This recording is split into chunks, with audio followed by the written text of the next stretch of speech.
Nanindigan po si House Justice Committee Chair Jervel Luistro na hindi dapat madelay ang paggulong ng impeachment trial ni Vice President Sara Duterte kung makalusot man ito sa Kamara.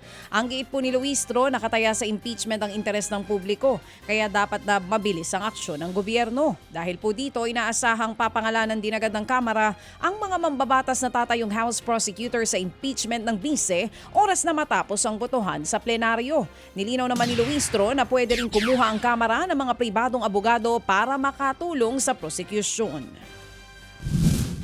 The rule is silent, but we've seen this in the past impeachment processes, Manong Ted, no? That the public prosecutors, yun yung mga House members, are supported or assisted by private prosecutors. Wala din namang prohibition na nakalagay sa rules. As a matter of fact, the rule is silent with regards to the private prosecutors. But this is very understandable, Manong Ted, because itong House members, we are not litigation lawyers. Yan nga po ang tinig ni House Justice Committee Chair Representative Jervel Luistro. Samantala, ipiniliwanag naman po ni Attorney Mel Santamaria ang inilabas sa paglilinaw ng Korte Suprema sa kahulugan ng salitang forthwith na nakasaad po sa saligang batas kaugnay sa pag-uumpisa ng impeachment trial. Ibinasura ng Korte ang petisyon na layo sanang atasan ng Senado na masimulan agad ang pag-convene ng impeachment court. Paliwanag po ng Korte, ang kahulugan ng forthwith ay hindi agad-agad kundi sa loob ng resonableng panahon.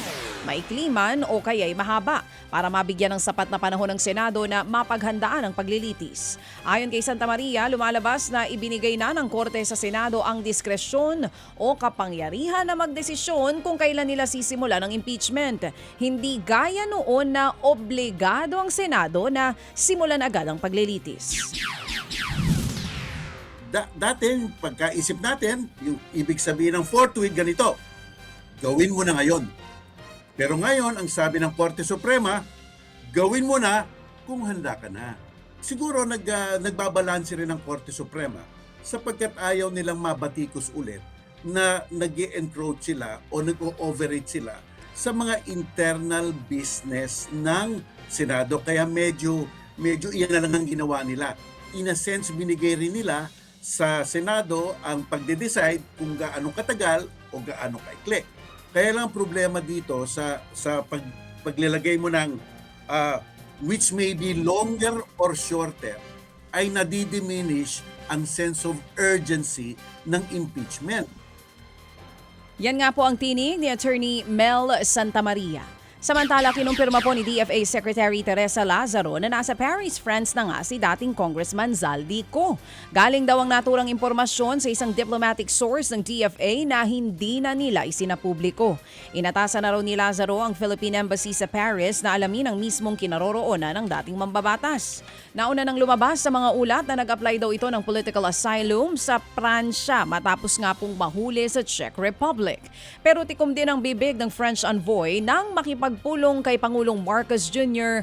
ukol sa issue. Pero mga kapatid, kung totoo yung balita na ito pong si Zaldico ay nakapag-apply na nga po ng asylum sa France, kahit ipahanap pa po yan ng DFA dyan sa Paris kung nasaan siya, hindi po nila yan basta-basta mapapauwi. Yun ang explanation sa atin ni Attorney Taton, isang international lawyer tungkol po dito sa sitwasyon ngayon ni Zaldico. Hanggang ongoing yung petition for asylum, hanggat hindi pa nadedesisyonan ng France, hindi basta-basta mapapauwi si Zaldico. Mga kapatid, para sa iba pang mga balita at impormasyon, sundan niyo po kami sa X, Instagram, Facebook at syempre sa TikTok, True Network PH. Mag-subscribe din po kayo sa aming YouTube channel, True Network. May website din po tayo, truenetwork.ph, at pwede nyo rin po kaming mapanood sa Channel 19 ng aming True FM TV. Lagi pa rin makinig sa radyo dito po sa 105.9 True FM dahil dito, laging true sa'yo, kapatid. Ito tayo sa totoo.